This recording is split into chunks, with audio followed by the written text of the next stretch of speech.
Hey future doctors, thanks for joining me on Spoonful of Sugar, a podcast made for medical students, by medical students, to help the medicine go down. My name is Ria Moherker. I'm currently a medicine intern in Philadelphia, and I will be your host today. Welcome back to Spoonful of Sugar, guys, and thank you so much for tuning in. Today's episode is going to be about vasculitis, and we're basically just going to cover the different types of vasculitis. Now, this is a very broad topic, and it's in actual clinical practice, it can be quite a complicated topic. And if you end up specializing in this, then you'll definitely end up knowing a lot more about it than me. But at the level of the step 1, what you need to know about vasculitis is how it's categorized, all the different diagnoses that fit under the category of vasculitis, and how they present and basic ways of treating them. So, as with any topic on the step 1, it can definitely be very overwhelming at first because there's a lot of diseases, there's a lot of different associations that can be hard to remember. But I'm going to try and help you out with that by going through the different vasculitides in an organized way and trying to help you make the key associations between the diagnosis, the clinical picture, and treatment when it's applicable. I'm going to try and help you guys out by coming up with silly little mnemonics to make these key associations and kind of stick them in your mind. Now, as per usual, I'm going to be asking a lot of questions and taking pauses. And if my pauses are not long enough, then please pause the audio and try and think about the answer. I really think that if you guys actively engage as you're listening, it's going to be a much stronger and more beneficial review for you. So with that little spiel, let's get into things. So my first question for you is, what is vasculitis? So itis, anything that ends in itis generally means inflammation. And so vasculitis is exactly that. It's inflammation of the blood vessel walls. So vasculitis, inflammation of the vessels. And then there's many different types of vasculitis, as I've said, and symptoms are going to vary a lot depending on which blood vessels are affected and where in the body. So basically which organs are affected. Now, the diseases that we are going to cover in this episode are going to be primary processes. So primary systemic vasculitides. It's important to keep this in mind as you think about vasculitis because it can be kind of a primary problem, or it can also occur as a secondary feature in other diseases such as lupus, rheumatoid arthritis. You can get a secondary vasculitis. In this episode, we are going to talk about primary vasculitis. Now, as I just said, symptoms in primary vasculitis vary a lot depending on what type of vessel and where in the body it's affected. However, there are certain symptoms that are kind of common to all vasculitides. Can you guys think of any symptoms that might be common across the board? So as we said, vasculitis is inflammation. So kind of general inflammatory symptoms are going to be pretty common across all these diseases. So you might see patients come in with fevers, night sweats, myalgias, arthralgias, and that's just because it's broad inflammatory symptoms. And then if you think about labs, what labs might you expect to be elevated in a patient with vasculitis? Think about labs that are elevated generally in any kind of autoimmune or inflammatory conditions. So, inflammatory reactions are usually associated with what is called the acute phase response. And so acute phase reactants are going to be elevated. This includes CRP or C-reactive protein, as well as ESR or the erythrocyte sedimentation rate. So CRP, ESR, which are general broad inflammatory markers, are going to be elevated. You'll also see plasma viscosity elevated. And then other things that are common across the board for vasculitis is treatment. What treatment can you think of that's often used for autoimmune inflammatory conditions? Just kind of a class of drugs. If you're thinking about steroids, you're absolutely right. Steroids are known to have an anti-inflammatory effect, and so they're used to treat vasculitis pretty commonly. There are some diseases that have slightly more specific treatment, and we'll talk about that when we get to that disease. But most of the time for vasculitis, steroids is going to be the right answer. So now I'm going to ask you, how do we categorize the different types of vasculitis? So it's based on the size of the vessel that's affected. So we have large, medium, and small vessel vasculitides, and that is how we'll be breaking up this episode. So I always like to start with what is most common, because that's what you're going to see most often in real life and usually most often on the test as well. So what is the most common type of primary vasculitis? Do you guys know? Like, what is the most common type that is seen in adults? It's something called giant cell arteritis. Do you guys know what kind of arteritis giant cell is? Is it large, medium, or small? It's kind of a giveaway in the name. It's a large vessel vasculitis. And what is the pathogenesis of giant cell arteritis? Like, what actually happens? So in giant cell arteritis, you're going to get a focal granulomatous inflammation of the aorta and major branches of the aorta, especially branches of the carotid arteries. And again, this is a large vessel vasculitis, so you shouldn't have a hard time remembering that it affects the aorta, which is the largest blood vessel in the body. So it's going to affect the aorta and branches, especially branches of the carotid artery. And there's one specific branch of the carotid that's very commonly affected. Do you guys know what branch that is?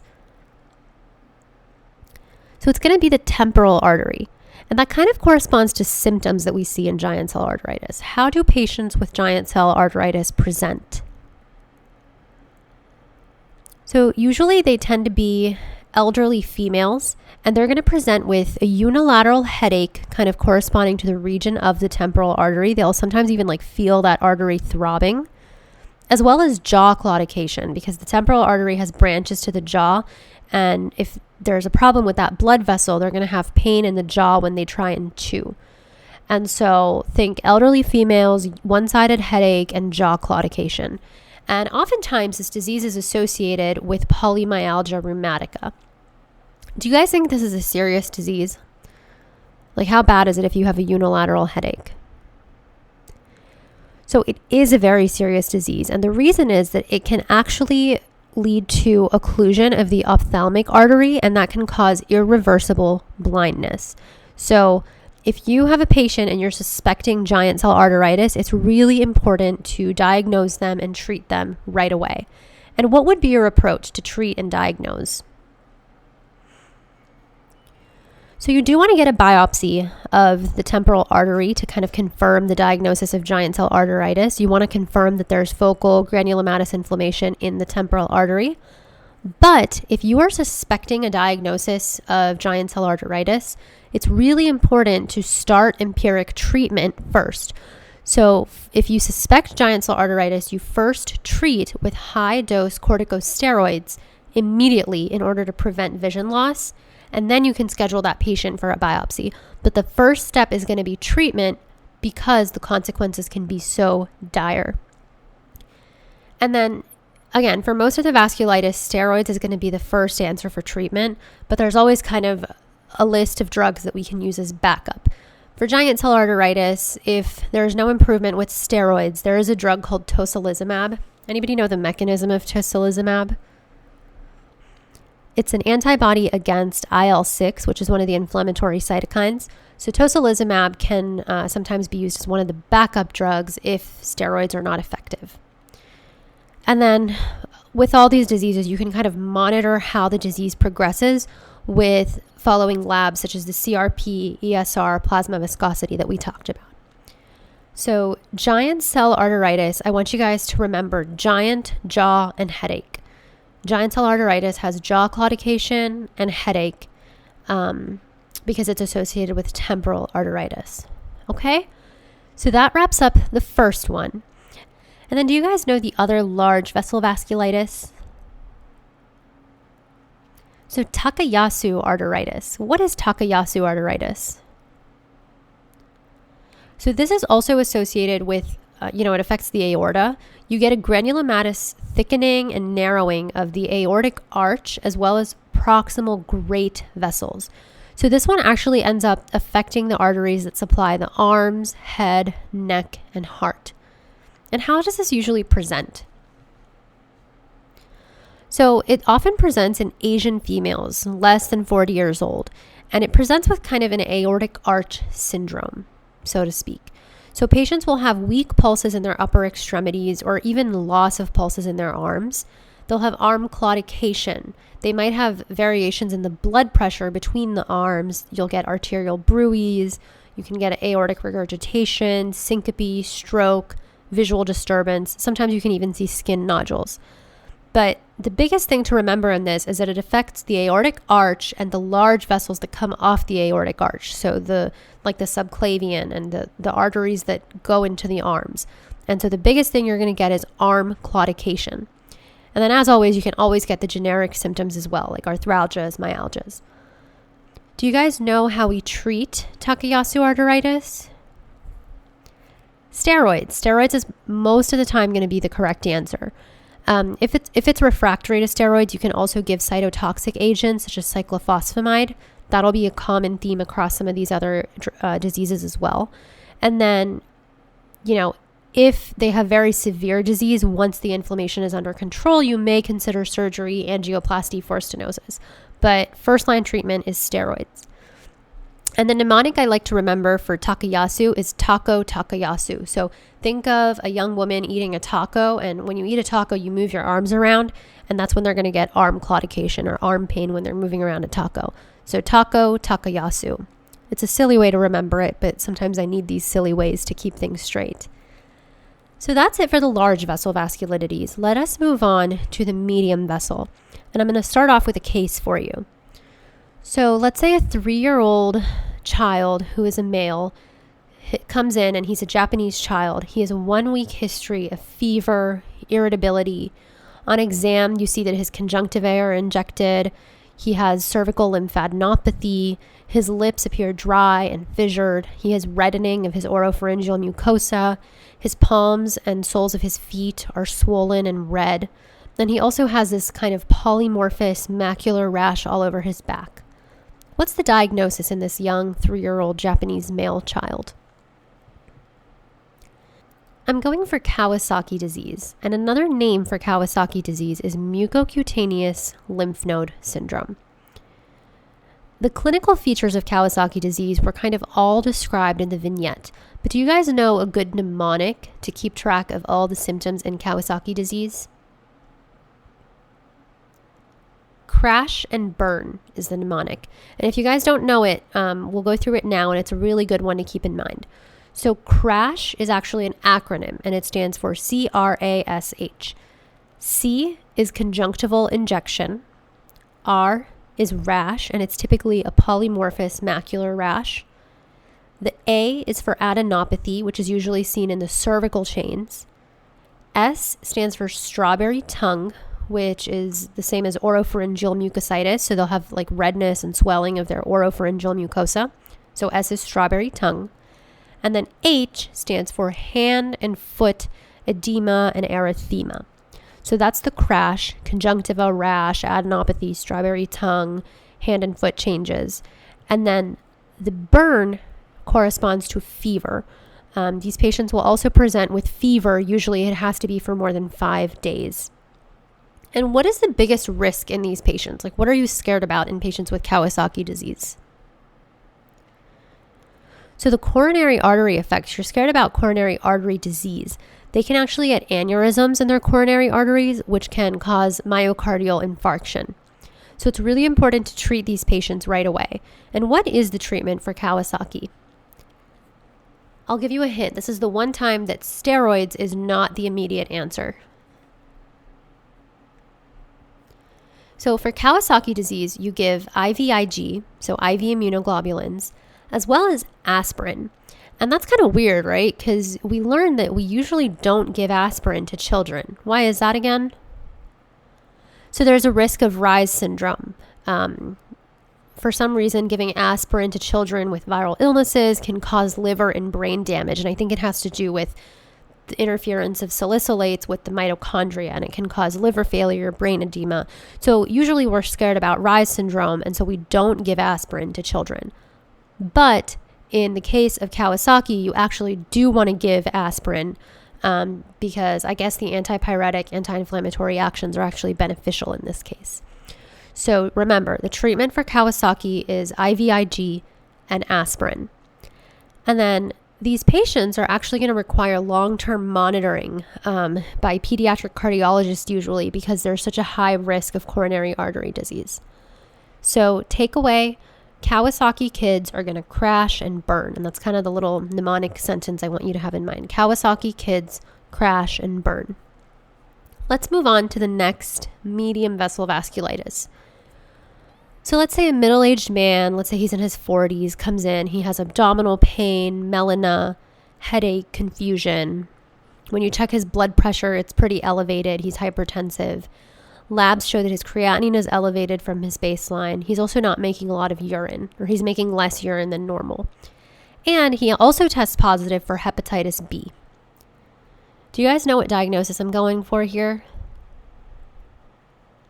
So this is Polyarteritis Nodosa. What is the pathogenesis of Polyarteritis Nodosa? So this is going to be a necrotizing inflammation of medium and small arteries. You're typically going to see a transmural inflammation, so affecting the entire wall of the artery, with a fibrinoid necrosis. And which organs does it usually affect? So it affects a lot of them, the GI tract, heart, kidneys. What's more important to remember for polyarteritis nodosa is that it does not affect the pulmonary arteries. It spares the pulmonary arteries, and that's kind of weird because a lot of the other vasculitis affect the pulmonary arteries, but not polyarteritis nodosa. So please keep that in mind. And then it's usually seen in middle-aged men. In some patients, it's associated with hepatitis B virus, and that's why I kind of mentioned that in the vignette. And then how do we treat polyarteritis nodosa? We're back to steroids. So steroids, and if steroids don't work, you can try a cytotoxic agent again, such as cyclophosphamide. So first line of steroids, may want to use cyclophosphamide. So for this one, remember, man. Polyarteritis nodosa is going to be in middle-aged men. And remember that it spares the pulmonary arteries. The last medium vessel vasculitis I want to talk about is, I'm also going to start off with a case. So let's say a 32-year-old man who has a 20-pack-year smoking history comes in. He tells you that his fingers are turning white, blue, and red whenever he goes into the cold. And this has been happening for some time. But now he's worried because his pinky finger is starting to look black at the tip. What's the diagnosis here? So this is something called Thromboangiitis Obliterans, also known as Buerger's disease. This is seen in patients who are heavy smokers, and it typically affects younger males, so less than 40 years old. And what's the pathogenesis of Thromboangiitis Obliterans? It's actually direct toxicity from tobacco use, or sometimes patients can have a hypersensitivity to the tobacco. And what happens is these patients can develop Raynaud phenomenon, so the fingers changing color, white, blue, red. They can have intermittent claudication, and that claudication can actually lead to gangrene. So basically what happens, they get a thrombosing vasculitis, so little blood clots, and it has involvement of both the veins as well as the nerves. And what's the treatment going to be for this disease? So if the patient has gangrene, unfortunately you need to amputate those digits. But ultimately, this treatment is going to be smoking cessation because it's caused by tobacco. So I want you to remember the mnemonic smoking Buerger for this. And remember that Buerger's disease is associated with heavy smoking history. And that's it for the medium vessel vasculitis. Let's hit the small vessel vasculitis now. And this is kind of a big topic. So we're actually going to split it up because some of the small vessel vasculitis are associated with these Ancha antibodies. Do you remember those? The anti-neutrophilic cytoplasm antibodies. So we're going to kind of split up small vessel vasculitis into the Ancha and non-Ancha vasculitis. Let's start with the Ancha diseases. So what are the three Ancha vasculitis? Do you guys know? Or what are the Ancha antibodies? There's two different antibodies, so let's start with that. So one of them is called C-Ancha. And do you remember what C-Ancha is actually against? So this is an anti-proteinase 3 antibody, or C-Ancha. And what disease is associated with C-Ancha? This is going to be Wegener's granulomatosis. Another name for Wegener's is granulomatosis with polyangiitis. Just keep that in mind. We're going to talk about it in more detail. But then before that, let's just talk about the next antibody. So the other antibody is P-Ancha. And what is that against? So this is anti-myeloperoxidase, okay? And there's 2 diseases that are associated with P-Ancha. Try and think of them now. So there's microscopic polyangiitis, and then there's something called Churg-Strauss syndrome, which is eosinophilic granulomatosis with polyangiitis. So I know this is really confusing, but I just want to summarize, and then we're going to talk about each disease at length. So the Ancha vasculitis are small vessel vasculitis, and they are associated with 2 different antibodies. So the first Ancha is C-Ancha, which is an antibody against proteinase 3. And the disease associated with C-Ancha is Wegener's granulomatosis, also known as granulomatosis with polyangiitis. Then the second antibody is P-Ancha, which is an antibody against myeloperoxidase. And there's 2 diseases associated with P-Ancha. Their names are microscopic polyangiitis and then Churg-Strauss, which is also known as eosinophilic granulomatosis with polyangiitis. So you'll notice that under C-Ancha, there's Wegener's, which is granulomatosis with polyangiitis. And under P-Ancha, there's Churg-Strauss, which is eosinophilic granulomatosis with polyangiitis. I know I repeated myself a ton here, and I kept saying that again and again, but I just wanted to, make sure that everybody gets that straight, because I know it can be confusing, and I said a lot of words there. If that was confusing and you still have no idea what I said, don't worry. We're going to talk about each disease separately now. So the first vasculitis I want to talk about is the one that classically affects the upper and lower respiratory tracts as well as the kidneys. Do you guys know which one classically affects the upper airway, the lower respiratory tract, as well as the kidneys? So I'm going for Wegener's here, okay? And Wegener's is important. Think of it as affecting the nose, lungs, and kidneys. So in the nose, you can get sinusitis, perforation of the nasal septum. In the lungs, you can get shortness of breath, hemoptysis. And then in the kidneys, you can get hematuria, red cell casts, renal failure. And what's the pathogenesis of Wegener's? So another name for Wegener's is granulomatosis with polyangiitis. So you're going to get necrotizing granulomas, and these can be in the lung and upper airway. And you also get necrotizing glomerulonephritis. If you did a chest x-ray in these patients, you might see large nodular densities. They can sometimes even be cavitary pulmonary masses from this granulomatous process. And what's the treatment for Wegener's? It's going to be steroids and cyclophosphamide if refractory.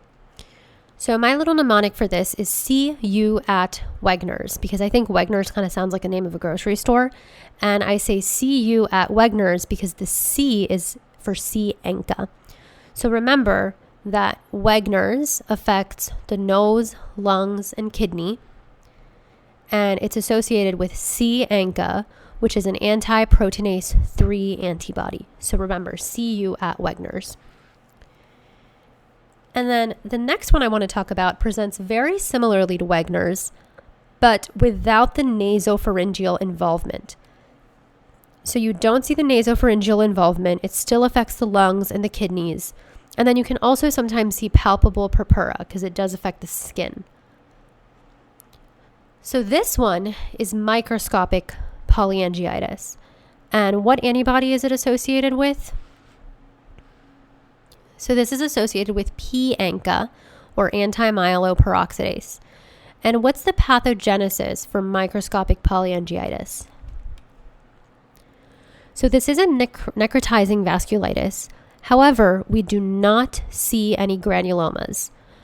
And remember, that differentiates it from Wegener's, where we do see granulomas. And treatment for microscopic polyangiitis? Steroids, cyclophosphamide, same thing. And then we are now going to talk about the last Ancha-associated small vessel vasculitis.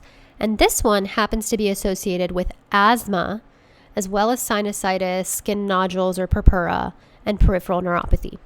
What's this one? So this is going to be Churg-Strauss, or eosinophilic granulomatosis with polyangiitis. And again, the pathogenesis in this one is going to be necrotizing granulomatous vasculitis with eosinophilia. So similar to Wegener's in that it has granulomas, similar to microscopic polyangiitis in that the antibody associated with it is p-ANCA or anti-myeloperoxidase.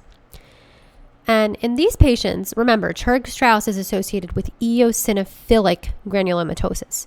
So eosinophils are associated with asthma, so you can remember that these patients are going to have asthma. And they'll also have an increased IgE level because IgE upregulates eosinophil production. Okay? So I know that the Ancha vasculitis are very confusing. I hope that I organized that okay for you. Sometimes it's hard to just hear it. Sometimes you have to see it written down on a paper. But remember, there's 3 Ancha vasculitides: Wegener's, microscopic polyangiitis, and Churg-Strauss. And then Wegener's is associated with C-ANCA, and the other 2 are associated with P-ANCA. Okay, let us move on to the very last section. Only 2 diseases left. The 2 non-ANCA associated small vessel vasculitides. So I'm going to start with a case. Let's say a young child comes in. He has colicky abdominal pain. It only lasts about 5 minutes at a time, but he's also had some episodes of bilious vomiting associated with the pain. He does also have some joint pain. And when you perform physical exam, he has this sausage-shaped mass in his right upper quadrant, and he has palpable purpura on his buttocks and legs. Any idea what diagnosis I'm going for here? So what I'm getting at is an Iga vasculitis, also known as Henoch-Schönlein purpura. This is actually the most common systemic vasculitis of childhood, Henoch-Schönlein purpura, or Iga vasculitis. And what's the pathogenesis of this? So you get IgA immune complex deposition. It can be associated with IgA nephropathy, but basically it affects the skin, the gut, and the glomeruli. And you get a classic triad of palpable purpura, arthralgias, and abdominal pain. And the abdominal pain can often be from intussusception, and that's what I was getting at with that sausage-shaped mass and bilious vomiting in my question stem. So triad of palpable purpura, arthralgias, and abdominal pain is going to be Henoch-Schönlein purpura, which is an Iga vasculitis. And how do we treat this? So it's actually usually self-limiting, and we only need to do supportive treatment, but there are circumstances where you may use steroids, so you wouldn't be wrong. And then finally, last case, let's say a patient with hepatitis C infection comes in, has arthralgias, peripheral neuropathy, abdominal pain, palpable purpura, also has glomerulonephritis. His symptoms are precipitated in the cold. That's kind of key for the diagnosis I'm going for. Any idea what it is? So I'm going for Cryoglobulinemic Vasculitis here. And the pathogenesis is cryoglobulins, which are specifically immunoglobulins that precipitate in the cold. And that's why these symptoms get worse in the cold. They'll have like Raynaud's and stuff whenever they're out in the cold. Most of the time, Cryoglobulinemic vasculitis is going to be associated with hepatitis C infection, which is why I included that in my question stem. And then the treatment for this, do you guys know?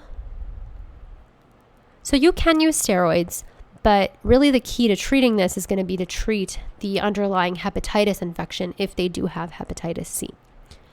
Okay, so that kind of wraps up all the different types of vasculitis. I apologize if it got confusing at the end, but I was trying to repeat things multiple times so that they kind of stick.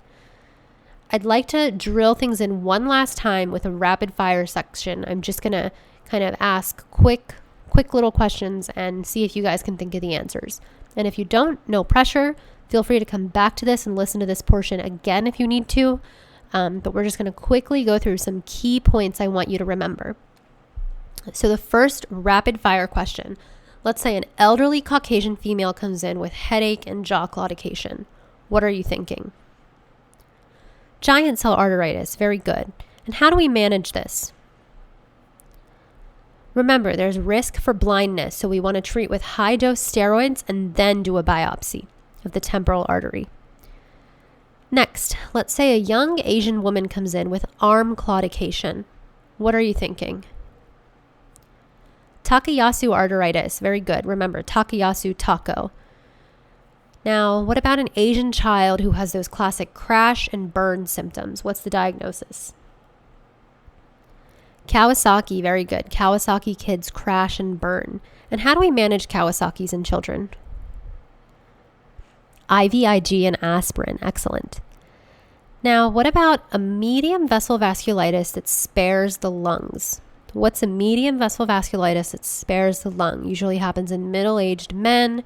They may have a history of Hep B. Polyarteritis Nodosa, excellent. Remember, pan-man. Medium vessel vasculitis that's seen in smokers can be associated with Raynaud's syndrome, finger claudication, may develop gangrene. Thinking of Buerger's disease or Thromboangiitis Obliterans. Remember, smoking Buerger. Now, what's a small vessel vasculitis associated with C-ANCA or antiproteinase 3 antibody? This is Wegener's. And what organs does it affect?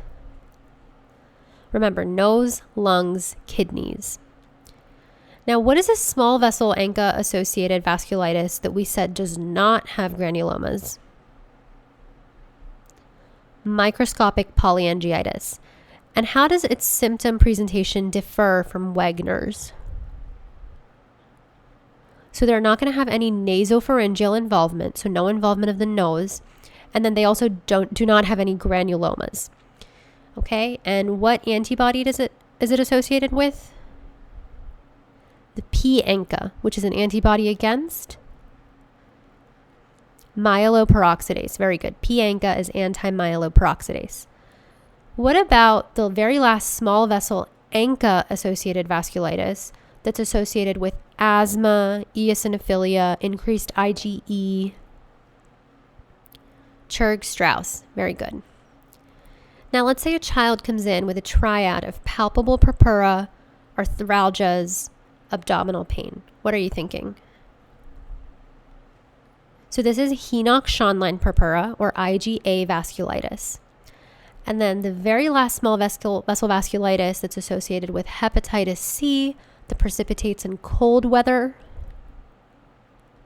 So this is Cryoglobulinemic Vasculitis.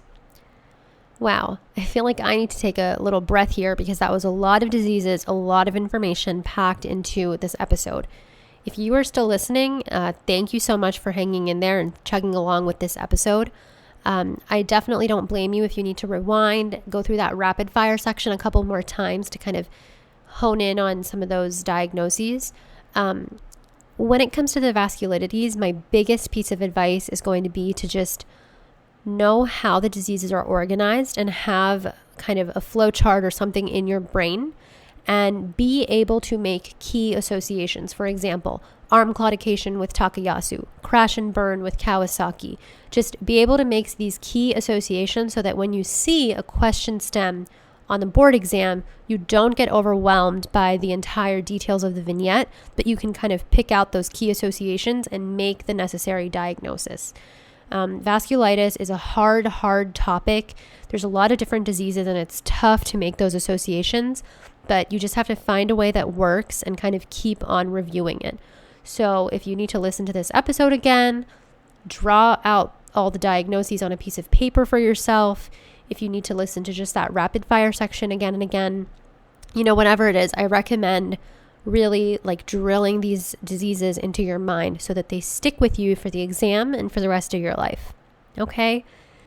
So that's all I'll say for now on this topic. Thank you guys so much for listening and thank you for your support.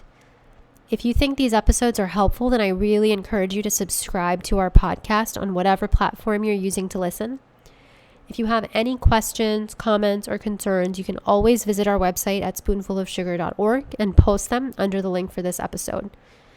And if you are a rising third year or fourth year medical student and you're interested in recording an episode, please reach out to us through that contact page on spoonfulofsugar.org. I wish you guys the best of luck with studying. I hope you guys are also taking some time away from studying to relax and enjoy yourselves. And I know that medical school can cause a lot of stress and anxiety, but just remember that Spoonful of Sugar is always here to help the medicine go down.